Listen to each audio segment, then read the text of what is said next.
Et on y est, autant où on savait que dans certaines études qui avaient travaillé sur l'épidémie de SRAS en 2003, on savait qu'il y avait certaines huiles essentielles telles que le laurier noble, plus d'autres, qui étaient intéressantes contre ce virus. Et bien aujourd'hui, enfin, des études cliniques sont sorties pour prouver que certaines substances naturelles que nous allons voir ici dans cette vidéo sont utiles contre l'épidémie de SARS-CoV-2, donc l'actuel coronavirus contre la maladie, la Covid-19. Voilà, donc j'espère que cette vidéo ne sera pas censurée, comme il y a pu y avoir dans le temps, hein, étant donné que les études sont bien là, que je vous les mettrai sous cette vidéo. Salut à tous, hein, pour ceux qui ne me connaissent pas, et pour vous qui me connaissez, un petit rappel, coucou Nadège, ici, voilà, la chaîne sur la santé, le bonheur, la naturopathie. Donc, alors, qu'est-ce qu'il fallait que je vous dise de très important? Bah voilà, l'étude est enfin sortie. Enfin, il y a plusieurs études en fait. Ça fait un moment, ça fait 1 an qu'il y a des scientifiques qui bossent, étant donné qu'il n'y a pas forcément encore de traitement prouvé, trouvé, où il n'y a pas forcément d'effets secondaires. C'est ça l'intérêt des compléments alimentaires naturels, c'est qu'on les utilise depuis longtemps. Ils sont économiques, ils n'ont pas d'effets indésirables. Ils ont parfois quelques contre-indications, mais elles sont quand même souvent plus par prudence que parce que voilà, ça n'a pas été testé sur certains types de populations. Alors par prudence, on les évite. Enfin, donc il y a des rares quand même, il y a des interactions, il faut les connaître. Mais c'est surtout qu'il n'y a pas beaucoup d'effets secondaires. Elles sont toujours disponibles, puisque dans la nature, donc facile à trouver. Et voilà, si on peut les prendre, et l'intérêt aussi, c'est qu'elles vont agir en tant que préventif, et elles vont agir aussi elles sont envisagées comme traitement adjuvant des infections, et également aussi pour traiter en l'absence d'autres possibilités. Voilà. Donc, qu'est-ce qui se passe? C'est qu'il y a une étude qui est sortie là. Alors, très simple. Alors, avant, je voulais vous dire. J'ai lu un petit truc, il faut que je vous en parle quand même, j'en ai pour 2 secondes, vous inquiétez pas, je fais pas mal de digressions. J'ai lu le tract des éditions Gallimard, qui s'appelle Quand la psychose fait dérailler le monde, de Renaud Girard et de Jean-Loup Bonamy.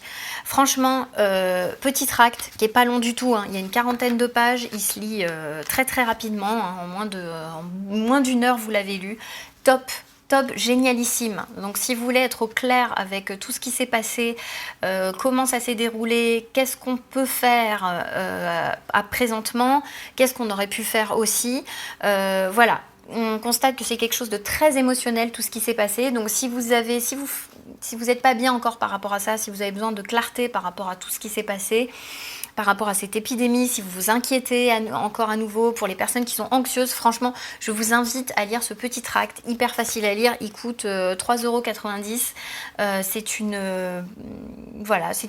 C'est un bon rappel, ça remet les choses dans le bon sens et on sort justement de cette psychose.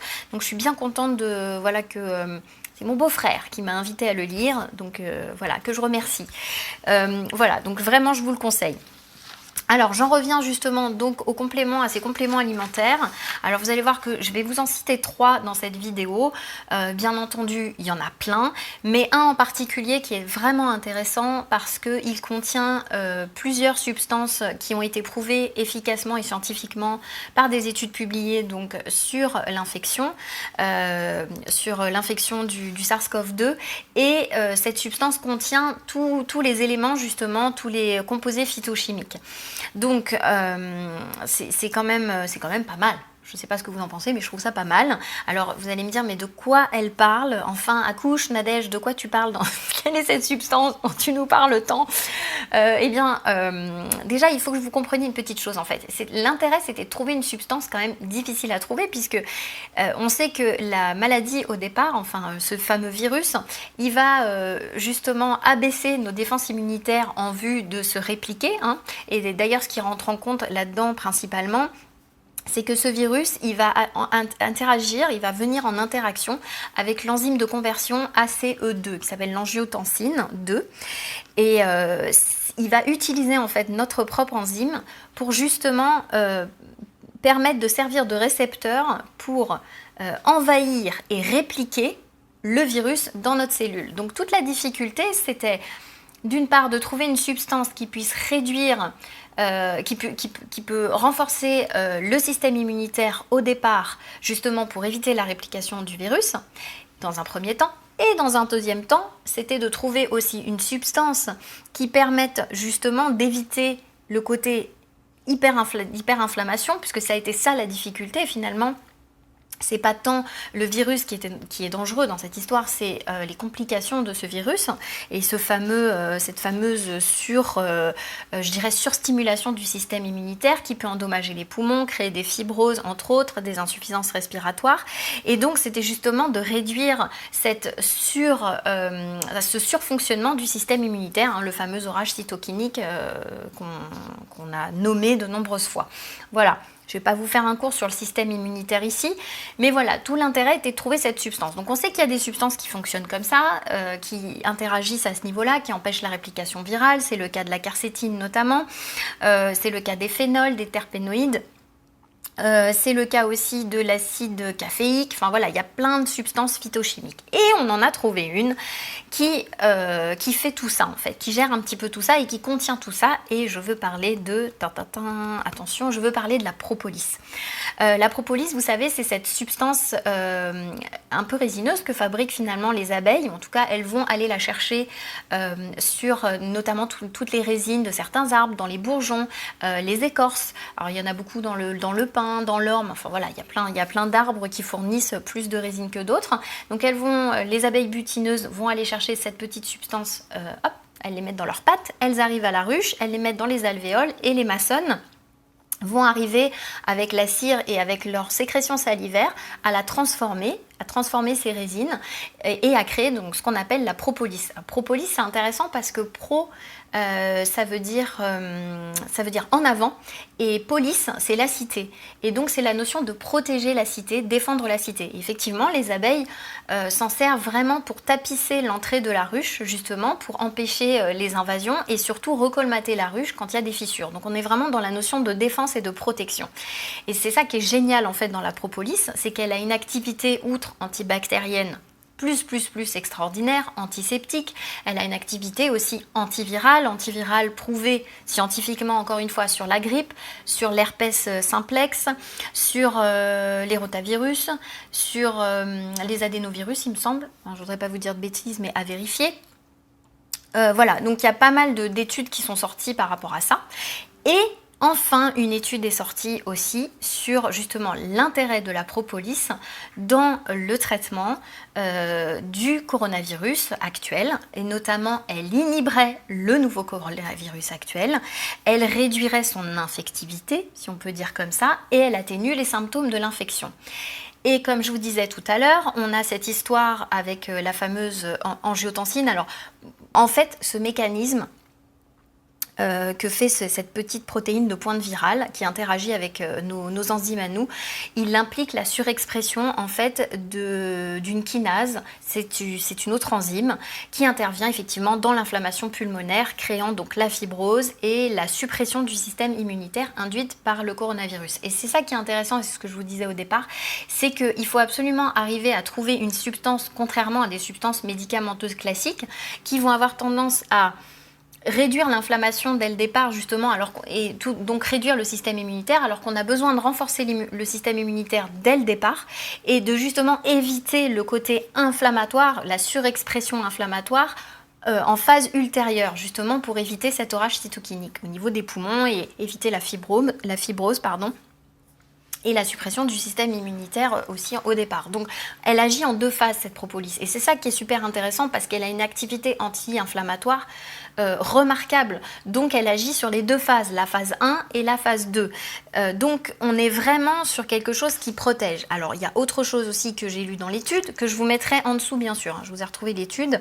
Si vous voulez la lire, l'article est complet, donc il y a plein d'infos, mais il y a aussi plein de notions un peu physiologiques, donc c'est un petit peu compliqué, mais ce qu'il faut retenir là-dedans, c'est que le risque de syndrome de tempête de cytokine, c'est un facteur de mortalité majeur dans la Covid-19 avancée, et donc la propolis s'est révélée prometteuse là-dedans. La propolis, elle s'est révélée aussi prometteuse, je lis l'article, comme aide dans le traitement des diverses comorbidité particulièrement dangereuse chez les patients atteints de la Covid-19.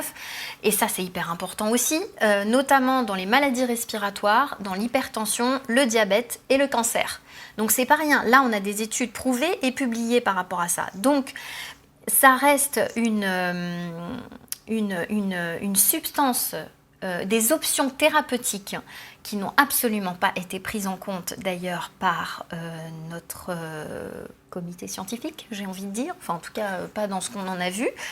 Peut-être qu'ils en ont parlé, mais en tout cas, nous, on ne l'a pas su.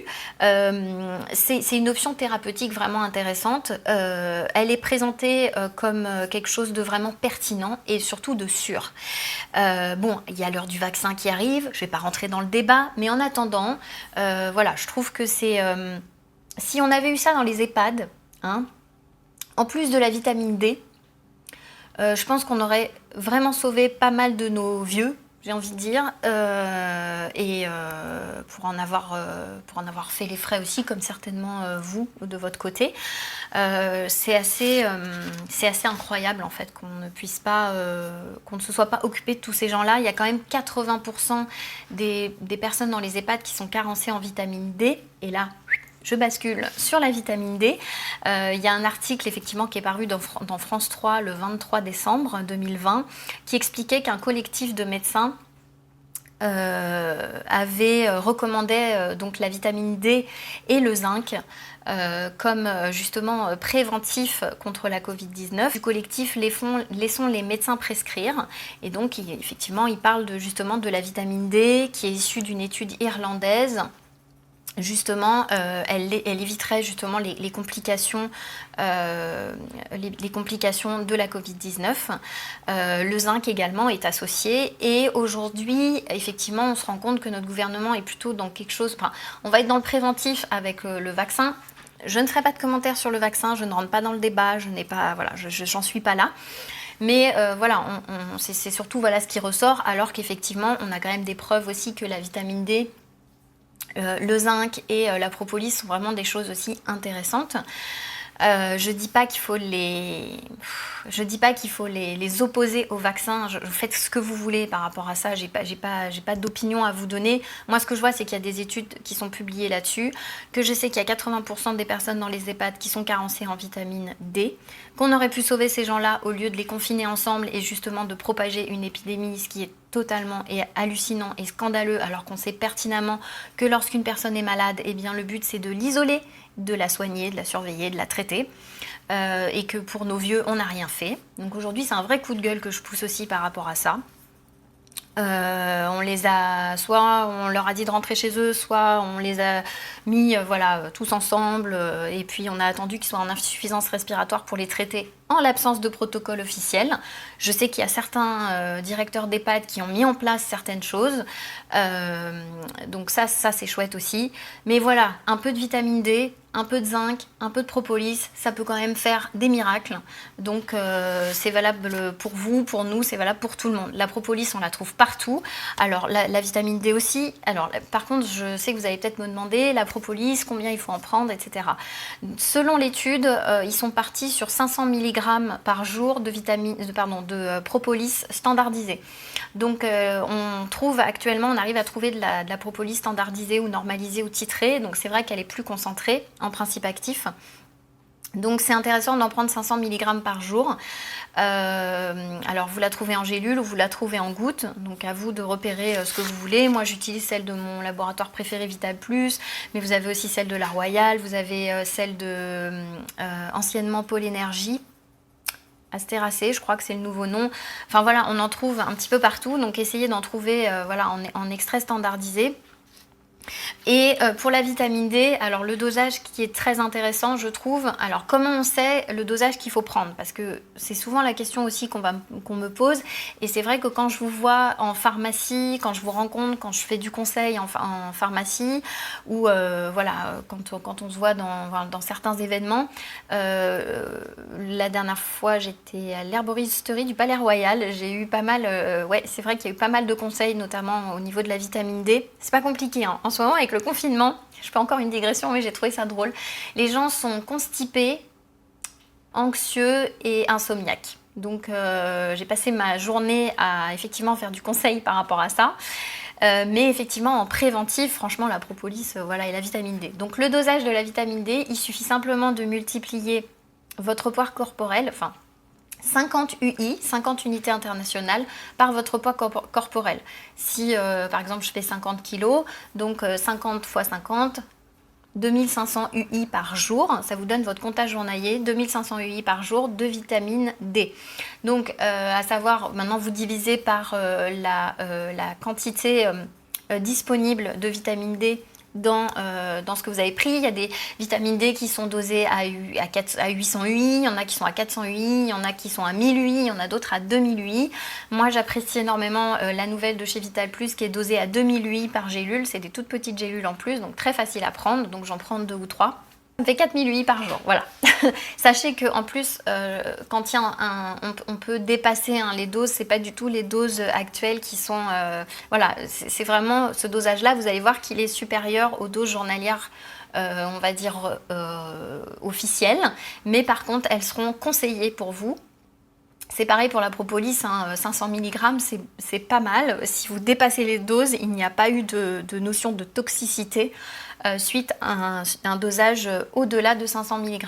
Si vous voulez vraiment en savoir plus de toute façon sur tout ce qui est système immunitaire, il y a quelques temps j'avais fait un atelier spécifique sur le système immunitaire, sur l'activité antivirale, voilà, pour un petit peu tout comprendre tout ça. J'avais fait un atelier qui est toujours en ligne, hein, donc je vous le mettrai en dessous aussi, et je l'ai laissé à un tout petit tarif aussi parce qu'on est dans un contexte assez particulier et je voudrais le rendre un maximum disponible à beaucoup de personnes, voilà, donc du coup il est vraiment resté à un tarif tout à fait raisonnable. C'est un atelier très complet, vous apprendrez énormément de choses, donc je vous ai mis tout ça. Et puis vous avez toujours aussi le kit gratuit bien sûr qui s'appelle les essentiels de la santé, qui est disponible aussi sous cette vidéo. Peut-être que vous l'avez déjà fait, vous êtes déjà en train de prendre de la vitamine D ou du zinc ou de la vitamine ou de la propolis. Au niveau du zinc, on est entre 15 et 30 mg par jour. Évidemment, peut-être je ferai un jour une vidéo sur la biodisponibilité du zinc. Personnellement, je préfère le bisglycinate ou le picolinate de zinc. Voilà, après à vous de voir ce qui est au mieux pour vous. Et voilà, donc en tout cas, je vous mets toutes les infos juste en dessous. Si vous avez aimé cette vidéo, n'hésitez pas à la liker surtout, à la partager, à la commenter si vous avez envie. Et je vous invite, je le redis encore, le petit tract quand la psychose fait dérailler le monde, super, alors super, voilà, cache, ça remet les idées en place, c'est du bon sens en fait, comme j'aime, du bon sens comme j'apprécie. Voilà, donc profitez bien, et bien de ce nouveau démarrage de cette nouvelle année. C'est vrai que je ne vous ai pas souhaité la bonne année en direct, je l'avais fait la semaine dernière dans le tirage de tarot qui apparemment a plu à beaucoup de monde, donc je suis très contente si ça vous a plu. Et puis on se retrouve très prochainement, je vous dis à très bientôt, et puis c'est parti pour les belles résolutions du mois de janvier. On verra, on ne sait pas ce qui nous attend encore, mais ma foi, restons tous positifs. Voilà, je vous embrasse et merci encore de votre fidélité et merci de me suivre. Bye bye.